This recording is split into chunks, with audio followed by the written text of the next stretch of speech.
आणि बातमी आता मुंबईकरांसाठी अत्यंत महत्त्वाची। मुंबई महानगरपालिकेच्या कोस्टल रोड प्रकल्पामधील दक्षिण मुंबईचा उत्तर मुंबईशी जोडणारा मरीन ड्राइव्ह ते वरळी दरम्यानचा दुसरा बोगदा आजपासून वाहतुकीसाठी खुला होणार आहे। मुख्यमंत्र्यांच्या पाहणीनंतर हा मार्ग खुला होणार आहे, त्यामुळे मरीन ड्राइव्ह ते वरळी असा हा प्रवास अवघ्या 9 मिनिटांमध्ये करता येणार आहे। दरम्यान ही मार्गिका सोमवार ते शुक्रवार असे 5 दिवस सकाळी 7 ते रात्री 11 असे 16 तास खुली ठेवली जाणार आहे। कोस्टल रोडच्या प्रकल्पाचं 90% काम पूर्ण झालेलं आहे, त्यामुळे हे काम पूर्ण करण्यासाठी शनिवार आणि रविवार ही मार्गिका बंद ठेवली जाणार आहे।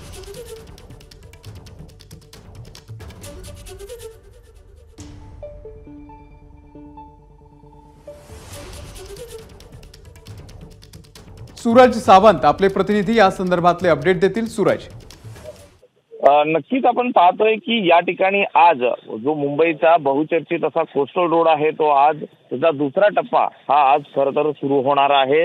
मुख्यमंत्र्यांच्या हस्ते आज पाहणी दौरा हा केला जाणार आहे।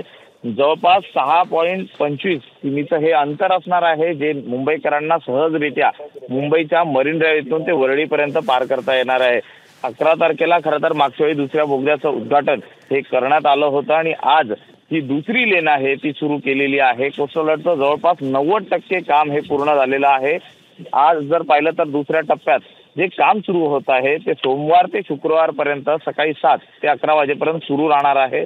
मात्र जे उर्वरित शनिवार रविवार असणार आहे ते काही कारणास्तव किंवा उर्वरित जे काम आहे त्यासाठी शनिवार रविवार हे दोन्ही मार्ग बंद ठेवणार असल्याचा निर्णय हा पालिकेकडनं घेण्यात आलेला आहे। त्यामुळे अवघ्या 9 मिनिटात मुंबई म्हणजेच वरळीतून मरीन ड्राइव्हवरती येण्या जाण्यासाठीचा जो मार्ग आहे हा सुखकर होणार असल्याची बातमी ही आहे। सूरज, धन्यवाद दिलेला या संपूर्ण माहितीबद्दल। एबीपी माझा, उघडा डोळे बघा नीट।